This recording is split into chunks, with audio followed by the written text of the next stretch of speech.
اگر نبی کریم صلی اللہ تعالیٰ علیہ وسلم کے وفات کے بعد امت بکھر جاتی، اسلام دشمنوں کے بیچ کمزور پڑ جاتا اور قرآن دنیا کے کونے کونے تک کبھی نہ پہنچتا تو کیا ہوتا؟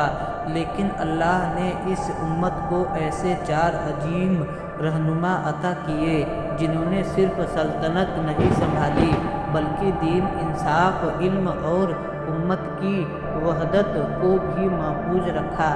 یہ تھے خلفائے راشدین، حضرت ابو بکر صدیق رضی اللہ تعالیٰ عنہ، حضرت عمر فاروق رضی اللہ تعالیٰ عنہ، حضرت عثمان غنی رضی اللہ تعالیٰ عنہ، حضرت علی المرتضیٰ رضی اللہ تعالیٰ عنہ۔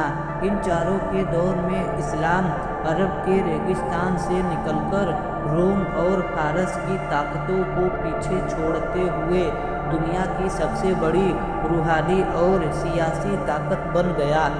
آج کی کہانی صرف تاریخ نہیں بلکہ قربانی، انصاف، حکمت اور صبر کی وہ داستان ہے جو ہر مسلمان کے دل میں زندہ ہے۔ نبی کریم صلی اللہ تعالیٰ علیہ وسلم کے وفات کا وقت مدینہ کی فضا غم میں ڈوبی ہوئی تھی۔ صحابہ کرام صدمے میں تھے۔ کچھ لوگ تو یقین ہی نہیں کر پا رہے تھے کہ رسول اللہ صلی اللہ تعالیٰ علیہ وسلم اب اس دنیا میں نہیں رہے۔ حضرت عمر رضی اللہ تعالیٰ عنہ غم میں فرما رہے تھے، جو کہے کہ رسول صلی اللہ تعالیٰ علیہ وسلم کا انتقال ہوا، میں اس کی گردن اڑا دوں گا۔ تبھی ایک پرسکون لیکن مضبوط آواز گونجی، جو محمد صلی اللہ تعالیٰ علیہ وسلم کی عبادت کرتا تھا وہ جان لے کہ محمد صلی اللہ تعالیٰ علیہ وسلم کا انتقال ہو چکا، اور جو اللہ کی عبادت کرتا ہے وہ ہمیشہ زندہ ہے۔ یہ تھے حضرت ابو بکر صدیق رضی اللہ تعالیٰ عنہ۔ ان کے یہ الفاظ سن کر پورا مدینہ رو پڑا۔ پھر انہوں نے امت کو بکھرنے نہیں دیا۔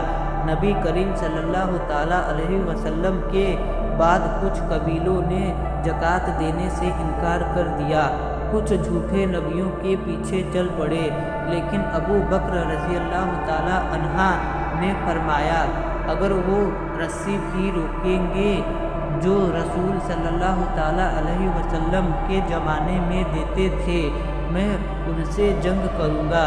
انہوں نے پوری بہادری سے جنگ ردہ لڑی اور امت کو دوبارہ ایک جھنڈے کے نیچے جمع کر دیا۔ یمامہ کی جنگ میں بہت سے حافظ شہید ہوئے تو حضرت ابو بکر رضی اللہ تعالیٰ عنہ نے قرآن کو ایک جگہ جمع کرانے کا عزیز فیصلہ کیا۔ یہی وہ بنیاد تھی جس نے قرآن کو ہمیشہ کے لیے محفوظ کر دیا۔ پھر امت کی کمائی آئی حضرت عمر فاروقی رضی اللہ تعالیٰ عنہ کے ہاتھوں میں۔ ان کا نام سن کر دشمنوں کے دل کانپ اٹھتے تھے، لیکن ان کی سب سے بڑی پہچان تھی انصاف۔ کہا جاتا ہے ایک رات وہ بھیش بدل کر مدینہ کی گلیوں میں گھوم رہے تھے۔ انہوں نے ایک خیمے میں بچوں کے رونے کی آواز سنی۔ اندر ایک ماں خالی برتن میں پانی ابال رہی تھی تاکہ بچے سمجھے کھانا بن رہا ہے اور سو جائے۔ حضرت عمر رضی اللہ تعالیٰ عنہ کی آنکھوں میں آنسو آ گئے۔ وہ خود بیت المال گئے، آٹا اٹھایا، اپنے کندھے پر رکھا۔ ساتھی نے کہا میں اٹھا لیتا ہوں۔ انہوں نے فرمایا کیا قیامت کے دن بھی تم میرا بوجھ اٹھاؤ گے؟ یہ تھا ان کا انصاف۔ ان کے دور میں اسلامی سلطنت نے شام، مصر، عراق، فارس اور بیت المقدس تک فتح حاصل کی۔ یروشلم کی چابیاں خود ان کے ہاتھوں میں دی گئی، لیکن اتنے بڑے حاکم ہونے کے باوجود کپڑوں میں پابند، زندگی میں سادگی اور دل میں اللہ کا خوف۔ پھر آئے حضرت عثمان غنی رضی اللہ تعالیٰ عنہ۔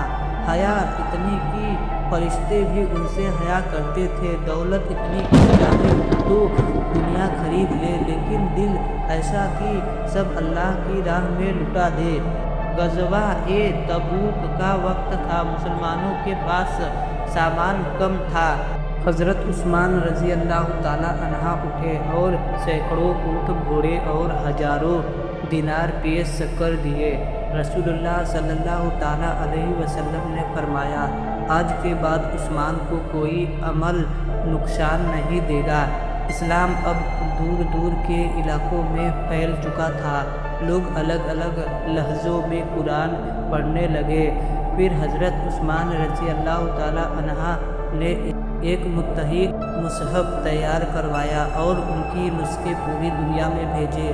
آج جو قرآن دنیا میں ایک ہی صورت میں پڑھا جاتا ہے، اس کی بڑی وجہ یہی عظیم خدمت ہے۔ پھر امت کی کمائی آئی۔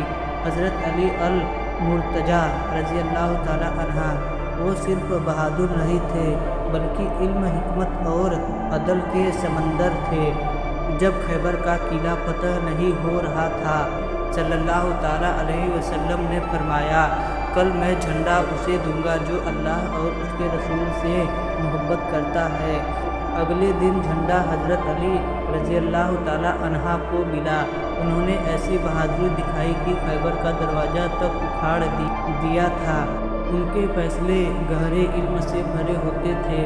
ان کا مشہور قول، علم دولت کے بہتر ہے کیونکہ علم تمہاری حفاظت کرتا ہے۔